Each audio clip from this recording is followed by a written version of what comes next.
அனைவருக்கும் இனிய வணக்கம். நான் உங்கள் தீர்க்கதரிசி வபிதாசன் பேசுகிறேன். இன்னைக்கு நம்ம பார்க்க போற தலைப்பு நம்ம பார்த்தீங்கன்னா, கடகராசி அல்லது கடக லக்னக்காரருடைய வாழ்க்கை மற்றும் அதாவது காதல் மற்றும் திருமண வாழ்க்கை துணை ரகசியம் தான் பார்க்க போறோம். அதனால நம்முடைய புதன் குரு தீர்க்கதரிசி சேனலை நீங்க சப்ஸ்கிரைப் பண்ணி வச்சுக்கோங்க. அங்க இருக்க பெல் ஐக்கனையும் பிரஸ் பண்ணி வச்சுக்கோங்க. இந்த வீடியோல முழுக்க முழுக்க நம்ம யாருமே சொல்லாத ரகசியத்தை மட்டும் தான் சொல்லப் போறோம். இப்ப கடகராசி கடக லக்னத்துல பிறந்துட்டாவே உங்களுக்கு உண்டான கிரகம் என்ன பார்த்தீங்கன்னா சந்திரன் தான். கடகம் ராசி அல்லது லக்னம் உங்களுக்கு உண்டான கிரகம் சந்திரன்.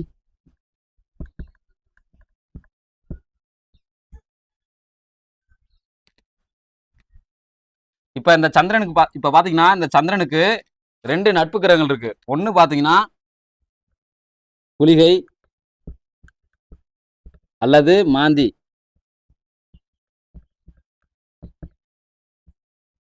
ரெண்டாவது பாத்தீங்கன்னா கேது. இவங்க ரெண்டு பேரும் மட்டும்தான் இந்த சந்திரனுக்கு நட்பு கிரகங்கள். ஒருவருக்கு காதல் வரணும்னா கடகராசி அல்லது கடக லக்னக்காரர்களுக்கு பிறந்தவர்களுக்கு காதல் வரணும்னா ஒரு குறிப்பிட்ட தசைகள் நடக்கணும், ஒரு குறிப்பிட்ட புத்திகள் நடக்கணும், ஒரு குறிப்பிட்ட அந்தரம் நடக்கணும், ஒரு குறிப்பிட்ட சூட்சம் நடக்கணும். அந்த காலகட்டத்தில் மட்டும்தான் கடகராசி அல்லது கடக லக்னத்தை பிறந்தவர்களுக்கு காதல் எண்ணங்கள் அளவுக்கு அதிகமா ஊட்டெடுக்கும்.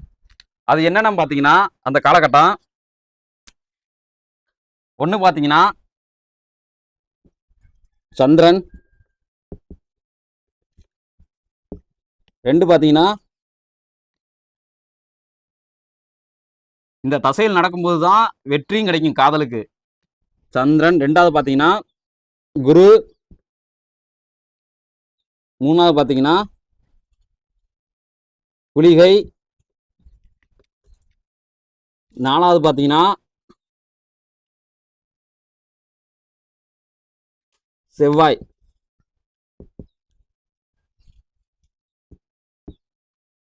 இவங்க 4 பேருடைய தசையோ அல்லது புத்தியோ அல்லது அந்தரமோ அல்லது சூட்சமோ நடக்கக்கூடிய காலகட்டத்தில் தான் கடகராசி அல்லது கடக லக்னத்தை பிறந்தவங்களுக்கு காதல் எண்ணங்கள் அளவுக்கு அதிகமா ஊட்டெடுக்கும். ஒண்ணு நல்லா கவனிச்சுக்குங்க, இந்த மேல இருக்க குருவும் கீழே இருக்க செவ்வாயும் உங்களுக்கு பகையா வரும். நல்லா கவனிச்சுங்க. கடகராசி அல்லது கடக லக்னக்கார பிறந்தவங்க நல்லா கவனிச்சுங்க. இங்க இருக்க குருவும் இங்க இருக்க செவ்வாயும் உங்களுக்கு பகையா வரும்.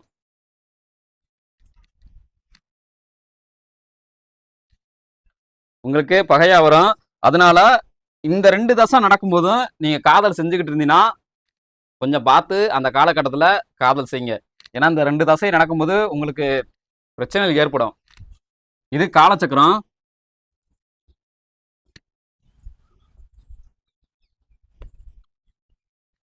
மொத்த கிரகங்களின் எண்ணிக்கை பார்த்தீங்கன்னா 10 தாங்க. மொத்த கிரகங்களின் எண்ணிக்கையே 10 தான்.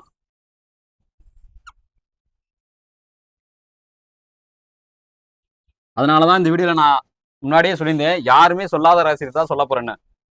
அதுக்கு காரணம் என்னன்னு கேட்டீங்கன்னா இதுதான். நான் இப்ப சொல்றதை கவனிங்க. நிறைய பேர் நினைச்சிட்டு இருப்பீங்க கடகராசி அல்லது கடக லக்னத்தை பிறந்தவங்க இது வந்து பாத்தீங்கன்னா எந்த வீடு சொந்த வீடுன்னு பாத்தீங்கன்னா சந்திரனுக்கு இந்த வீடு மட்டும்தான் சொந்தம். இந்த வீட்டோட பேர் பாத்தீங்கன்னா கடகம். இப்ப நிறைய பேர் நினைச்சிட்டு இருப்பீங்க, இங்க இருக்கிற 12 கட்டத்துல குளியைக்கு வீடே இல்லையே, கேதுக்கு வீடு இல்லையே அப்படின்னு நீங்க நினைச்சிட்டு இருப்பீங்க கடகராசி அல்லது கடக லக்னத்தை பிறந்தவங்க. அப்படின்னா கிடையவே கிடையாது. இங்க உள்ள 12 கட்டத்துல 10 கிரகங்களுக்கு வீடு இருக்கத்தான் செய்யுது. இப்ப குளிக்கு உண்டான வீடு என்ன பாத்தீங்கன்னா இதுதான் குளிக்கு உண்டான வீடு. நல்லா கவனிச்சுங்க. கடகராசி அல்லது கடக லக்னத்தை பிறந்தவங்க நல்லா கவனிச்சுங்க. இந்த மிதுன வீடு தான் குளிக்கு உண்டான வீடு. நிறைய பேரு கேதுக்கு வீடு இல்லைன்னு நினைச்சிட்டு இருப்பீங்க. கேதுக்கு வீடு இருக்கு. அந்த வீடு என்னன்னு கேட்டீங்கன்னா இதுதான் துலா வீடு தான் கேதுவுடைய வீடு.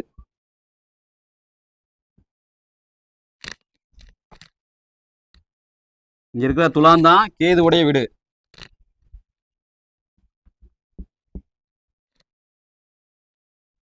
இந்த மாதிரி நிறைய உண்மையில உங்கள்கிட்ட இருந்து ஜோதிடர்கள் மறைச்சிட்டாங்க. ஏன்னா நிறைய ஜோதிடருக்கு இந்த மாதிரி நிறைய விஷயங்கள் தெரிவதில்லை. ஆனா ஒரு சிலர் ஜோதிடருக்கு தெரியுது. ஆனா அவங்க சொல்ல மாட்டேன்னு சொல்றாங்க. அவங்களுடைய சுய லாபத்திற்காண்டி இதெல்லாம் சொல்லவே மாட்டேன்னு சொல்றாங்க. இப்ப இந்த வயசுக்குள்ள 15 டு நல்லா கவனிச்சிங்க, கடகராசி அல்லது கடக லக்னத்தை பார்த்தவங்க 15 டு 30 இந்த வயசுக்குள்ள உங்களுக்கு இங்க இருக்கிற 4 திசையில ஏதோ ஒரு தசையை நடந்துச்சுன்னா அந்த காலகட்டத்தில் கண்டிப்பா காதல் எண்ணங்கள் வரத்தான் செய்யும். காதல் எண்ணங்கள் அளவுக்கு அதிகமா ஊட்டெடுக்க தான் செய்யும். இப்ப நீங்க கடகராசி கடக லக்னத்தை பிறந்துட்டாவே உங்களுக்கு யார் ரொம்ப பிடிக்கும் கேட்டீங்கன்னா இங்க இருக்கிற கேதுவை தான் பிடிக்கும். அதாவது இங்க இருக்க துலா ராசி அல்லது துலா லக்னக்காரவளை தான் உங்களுக்கு ரொம்ப பிடிக்கும்.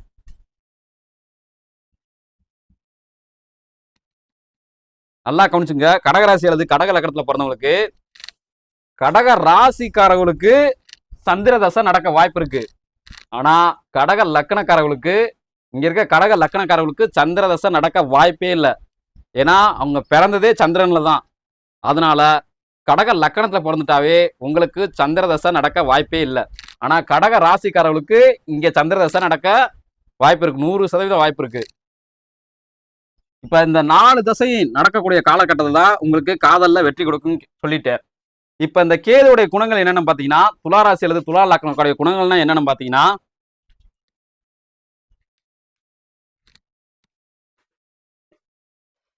ஓரளவு நல்லா கவனிச்சுங்க, ஓரளவு துளாராசி அல்லது துலா லக்னக்காரவங்க மோஸ்ட்லி பணக்காரங்கள தான் இருப்பாங்க. ஒரு 70% அளவுக்கு துலா ராசியில பிறந்தவங்களும் சரி, துலா லக்னத்தை பிறந்தவங்களும் ஓரளவு பணக்காரங்கள தான் இருப்பாங்க. இவங்களை நீங்க காதல் செய்யும் போது உங்களுடைய காதல்ல வெற்றி கிடைக்கணும்னா நீங்க என்னென்ன செய்யணும்னு கேட்டீங்கன்னா, முதல் பாயிண்ட், நீங்க விட்டு கொடுத்து தான் போகணும். அளவுக்கு அதிகமாகவே விட்டு கொடுத்து தான் போகணும்.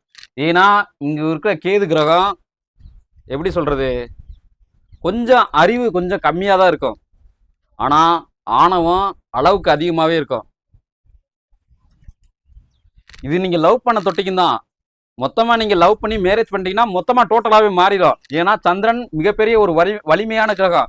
கிரகங்களே வலிமையான கிரகங்கள் என்னன்னு கேட்டீங்கன்னா 3 கிரகங்கள் தான். ஒன்னு பாத்தீங்கன்னா சந்திரன், இன்னொன்னு பாத்தீங்கன்னா சூரியன், இன்னொன்னு பாத்தீங்கன்னா குரு. இவங்க 3 பேரும் தான் கிரகங்கள்ல வலிமையான கிரகங்கள். ஆனா இதுல சந்திரனும் குருவும் பாத்தீங்கன்னா இல்லற வாழ்க்கையை குறிக்கக்கூடிய ஒரு கிரகங்கள். காதலுக்கு உண்டான கிரகங்கள் இவங்க தான். சூரியன் முழுக்க முழுக்க ஒரு துறவற கிரகம். அதனால நீங்க கல்யாணம் பண்ண பின்னாடி முழுசா நீங்க தான் இந்த குடும்பத்தை, அதாவது கடக லக்னக்காரர்களுக்கு நான் சொல்றது இது, கடக லக்னக்காரர்களுக்கு நீங்க தான் குடும்பத்தை எடுத்து நடத்துற மாதிரி ஒரு சூழ்நிலை வந்துடும். ஆணா இருந்தாலும் சரி, பெண்ணா இருந்தாலும் சரி. ஆனா கடக ராசிக்காரர்களுக்கு இது மாறுபடும். ஏன்னா லக்கணத்துல யார் வரான்னு தெரியாதுல்ல நமக்கு. எப்படி வேணாலும் நீங்க பிறந்து வரலாம், எப்படி வேணாலும் நீங்க எந்த லக்கணத்தை வேணாலும் பிறந்து வரலாம். இங்க இருக்கிற மிச்சம் இருக்கிற 10 லக்கணத்துல எது வேணாலும் நீங்க பிறந்து வரலாம், அதனால லக்கணம் மாறுறதுனால நம்ம அது சரியா சொல்ல முடியாது. கடக ராசிக்காரர்களுக்கு நீங்க இது பொருந்தி வராது. கடக லக்கணக்காரர்களுக்கு 100% இது பொருந்தி வரும்.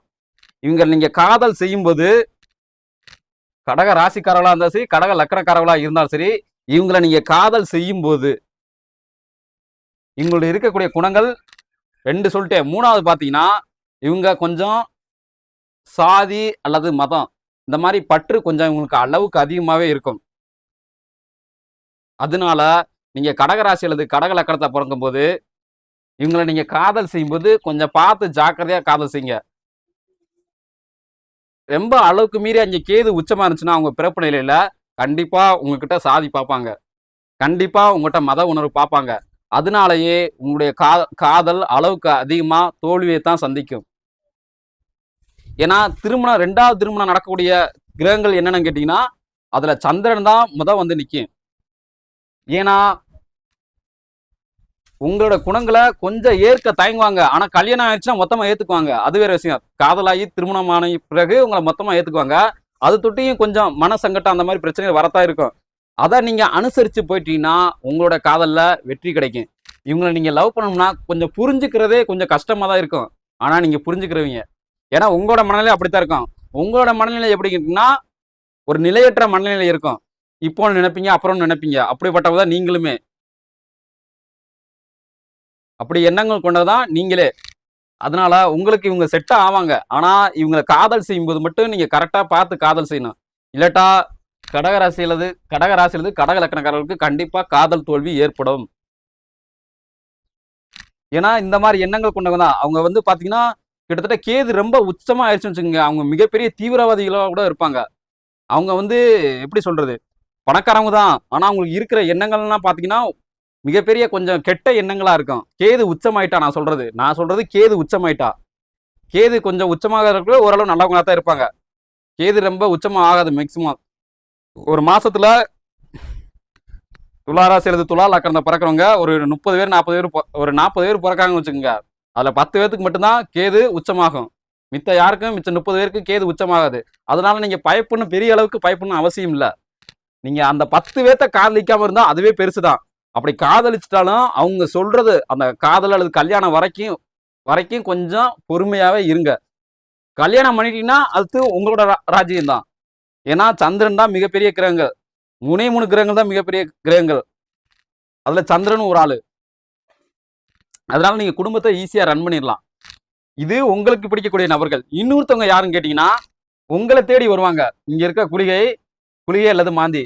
இந்த வீட்டுக்கு உண்டான பேர் பாத்தீங்கன்னா கிரகம் குளிகை அல்லது மாந்தி. இந்த வீட்டுக்கு பேர் பாத்தீங்கன்னா மிதுனம். இந்த மிதுன ராசி அல்லது மிதுன லக்கணத்தை பிறந்தவங்க உங்களை தேடி வருவாங்க. நல்லா கவனிச்சுங்க. உங்களை தேடி வருவாங்க. இவங்களோட இவங்கள வந்து நீங்க எதுவும் செய்யணும்னு அவசியம் இல்ல. ஆனா இவங்களோட குணங்கள்லாம் பாத்தீங்கன்னா கொஞ்சம் ஐக்யூ பவர் வந்து பாத்தீங்கன்னா ஒரு 100%க்கு 90% கொஞ்சம் அதிகமாவே இருக்கும்.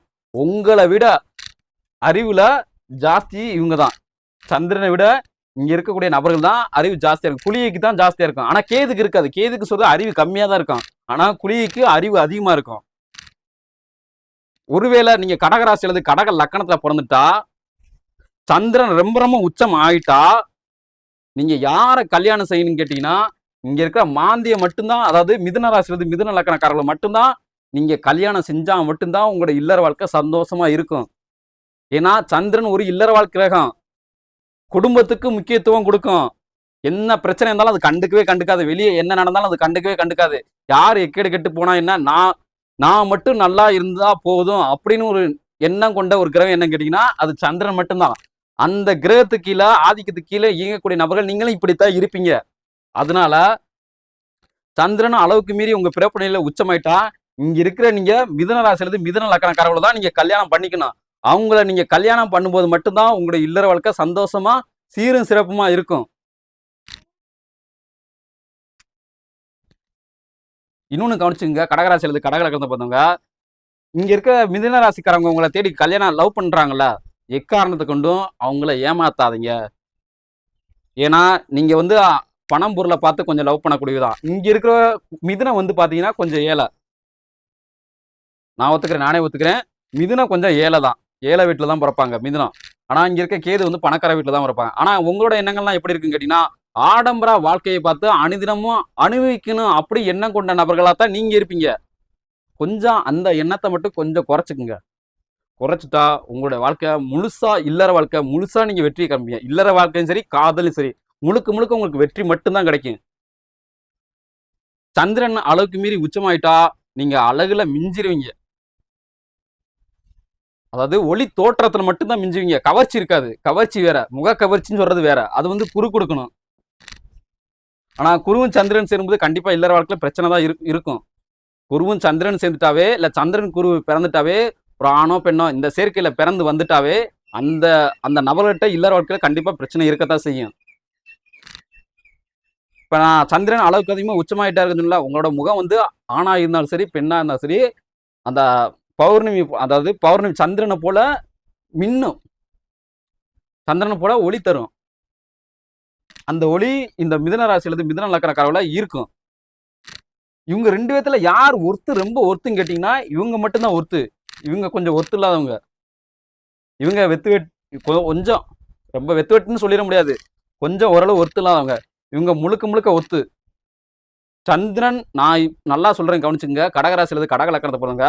சந்திரன் அதிக உச்சமானாதான் இங்க இருக்கிற நபர்களை நீங்க திருமணம் செஞ்சா மட்டும்தான் உங்களோட இல்லற வாழ்க்கைய ரொம்ப சந்தோஷமா இருக்கும். ஏன்னா சந்திரன் அளவுக்கு அதிகமா உச்சமாயிட்டாவே கொஞ்சம் காம எண்ணங்கள் அளவுக்கு, அதாவது இல்லற வாழ்க்கைக்குரிய எண்ணங்கள் அளவுக்கு அதிகமா வந்துகிட்டே இருக்கும். அதுக்கு இவங்க தான் செட் ஆவாங்க. குளிகைனா யாரை குறிக்கும் கேட்டீங்கன்னா கழுதையை குறிக்கி. அதாவது கடவுளை வந்து ஒண்ணு குதிரையில வச்சு கொண்டு வருவாங்க, 2வது பார்த்தீங்கன்னா கழுதையில வச்சும் கொண்டு வருவாங்க. நீங்க நல்லா கவனிச்சு பார்த்தீங்கன்னா தெரிஞ்சிருக்கும். நீங்க சாமி கும்பிடுற நபர்களா நீங்க ஓரளவு சாமி கும்பிடக்கூடிய நபர் வணங்கக்கூடிய ஒரு நபர்களா தான் இருப்பீங்க. ஆனா பெருசளவு துறவற வாழ்க்கையில நாட்டம் இருக்காது. பெரிய அளவு துறவற வாழ்க்கையில நாட்டம் இருக்காது.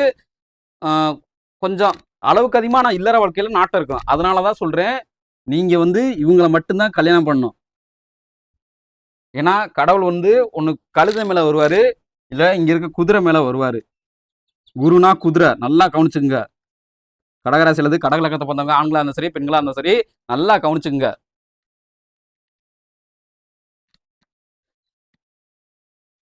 இப்ப பார்த்தீங்கன்னா,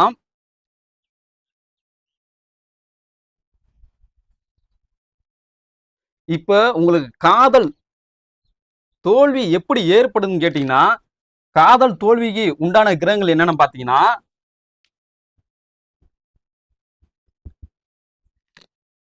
இதுவெல்லாம் வெற்றி. இதெல்லாம் காதலுக்கு வெற்றி குடிக்கக்கூடிய ஒரு கிரகங்கள். இதெல்லாம் வெற்றி கிரகங்கள். தோல்வியை குறிக்கக்கூடிய கிரகங்கள் என்னன்னு கேட்டீங்கன்னா, 1 பார்த்தீங்கன்னா சூரியன், 2 பார்த்தீங்கன்னா சனி, 3 பார்த்தீங்கன்னா சுக்கிரன், 4 பார்த்தீங்கன்னா கேது. நான் ஆல்ரெடி சொல்லியிருந்தேன் பார்த்தீங்களா? ஏன்னா, இதெல்லாம் இந்த நாளும் தோல்வியை குறிக்கக்கூடிய ஒரு கிரகங்கள். இவங்க தசை நடந்து நல்லா கவனிச்சுங்க. கடகராசியிலிருந்து கடக லக்கணத்தை வந்து இப்ப நீங்க கடகராசி இப்ப நீங்க கடக லக்கணத்திலே பிறந்துட்டுன்னு வச்சுங்க.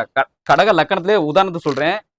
கடக லக்கணத்துல பிறந்து உங்களுக்கு இங்க இருக்க குளிகை தசை நடந்து நல்லா கவனிங்க. இங்க இருக்க குளிகை தசை நடந்து நீங்க இங்க இருக்க சூரிய தசை நடக்கக்கூடிய நபர்களை நீங்க போய் உங்க அந்த அவங்களுக்கு சூரிய தசை நடக்குது. அந்த நபர்கிட்ட போய் நீங்க உங்க காதலை சொல்றீங்க. அந்த காதல்ல வெற்றி கிடைக்குமான்னு கேட்டீங்கன்னா, வெற்றி கிடைக்கவே கிடைக்காது. தோல்வி மட்டும்தான் இங்க கிடைக்கும். அதே மாதிரி நீங்க கடக ராசிக்காரர்களா இருந்துக்குங்க. இங்குள்ள இங்குள்ள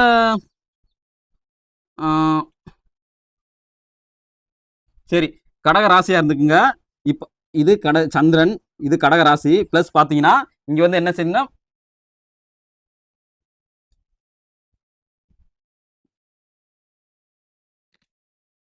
லக்கணத்துல புதன் இருக்கு. நீங்க கடக ராசி லக்கணத்துல புதன் இருக்கு. உங்களுக்கு இப்ப இங்க என்ன தசை நடக்குன்னு கேட்டீங்கன்னா, இங்க இருக்க செவ்வாய் தசை நடக்குது. இங்க இருக்க செவ்வாய் தசை நடக்குது. நீங்க காதல சொல்லக்கூடிய நபருக்கு என்ன தசை நடக்குதுன்னா, இங்க இருக்க சனி தசை நடக்குது. இங்க இருக்கிற சனி தசை நடக்குது. அப்போ உங்களுக்கு காதலுக்கு வெற்றி கிடைக்குமா கேட்டீங்கன்னா, கண்டிப்பா அப்பவும் வெற்றி கிடைக்காது. ஏன்னா, இவங்க 4 பேருமே காதலுக்கு தோல்வியை குறிக்கக்கூடிய ஒரு கிரகங்கள். சூரியன் வந்து பாத்தீங்கன்னா, முழுக்க முழுக்க ஒரு துறவற கிரகம். நல்லா கவனிச்சுங்க. சூரியன் முழுக்க முழுக்க ஒரு துறவற கிரகம். இல்லற வாழ்க்கைக்கு சூரியனுக்கு சம்பந்தமே இல்ல. 2வது பாத்தீங்கன்னா சனி. சனி வந்து நீங்கிட்ட போய் சனி தசை நடக்கும்போது காதலை சொன்னீங்கன்னா, அந்த காதலை எப்ப சொல்லணும்னே தெரியாது திருப்பி. அதுக்கு என்ன ரிப்ளை பண்ணணும்னே உங்களுக்கும் தெரியாது. யோசிச்சுக்கிட்டே உட்கார்ந்துட்டே இருக்க வேண்டியது கடைசி வரைக்கும். ஆனா கடைசி வரைக்கும் அது சொல்லாது. ஏன்னா, அதோட குணங்கள் அப்படித்தான். அந்த தசையில அப்படித்தான் இருப்பாங்க. 3வது பாத்தீங்கன்னா சுக்கிரன். இந்த சுக்கிர தசையில் நடக்கையில உங்களுக்கு இங்க இருக்க ஏதாச்சும் தசை நடந்து, இங்க இருக்க சுக்கிர தசை நடக்கையில அந்த நபர்கிட்ட போய் நீங்க காதலை சொன்னீங்கன்னா, அந்த நபர் பாத்தீங்கன்னா, அளவுக்கு மீறி ஆடம்பரத்தை எதிர்பார்க்கக்கூடிய ஒரு நபரா இருப்பாங்க. அதாவது பொன் பொருள் உங்கள்ட்ட இவங்கள விட நீங்க அளவுக்கு அதிகமா வச்சிருந்தா மட்டும்தான் உங்களோட காதலை அக்செப்ட் பண்ணுவாங்க. இல்லாட்டா நாட் அக்செப்ட். உங்களோட காதலை முழுமையா ஏற்றுக்கொள்ள மாட்டாங்க. அதே மாதிரி கேது தசை நடந்துச்சுன்னா ஒத்துக்கிறோம். உங்களுக்கு இங்க இருக்க ஏதோ ஒரு தசை நடந்து நீங்க லவ் பண்ற பொண்ணுகிட்ட காதலை சொல்லும்போது அவங்களுக்கு பாத்தீங்கன்னா கேது தசை நடந்துச்சுன்னா ஒத்துக்கிறோம். ஆனா திரும்ப இல்ல வேணாம் இது சரிப்பட்டு வராது. இது சரிப்பட்டு வராது. இப்போதைக்கு இது சரிப்பட்டு வராது. அப்புறம் இன்னும் கொஞ்சம் வயசுன்ட்டு நம்ம 2 பேரும் காதலிப்போம். அப்படின்னு சொல்லி சொல்லி உங்களுடைய காலத்தை தள்ளி தள்ளி போட்டுக்கிட்டு போயிட்டே இருப்பாங்க. அதுக்குள்ள உங்களுக்கு 50 வயசு ஆயிரும். இந்த வயசுக்குள்ள வந்தாதான் கடகராசி அல்லது கடக லக்கணக்காரர்களுக்கு அதுக்கு பேரு காதல். வேற வேற அதாவது 70 வயசுல இந்த தசைகள்லாம் வரும். நல்லா கவனிச்சுங்க. கடகராசி அல்லது கடகலத்தை பண்ணுங்க. 70 வயசுலயே வரும், 60 வயசுலயே வரும், 30 வயசுல வரும், 40 வயசுலயே வரும். இந்த தசைகள் லக்கணம் மாறும்போது மாறிக்கிட்டே இருக்கும். அதனால கடக ராசி அல்லது கடக லக்கணத்தை பிறந்தவங்க திருமணம் செய்யும் போது ஒண்ணுக்கு ஒரு முறைக்கு 2 முறை யோசிச்சு திருமணம் செய்யுங்க.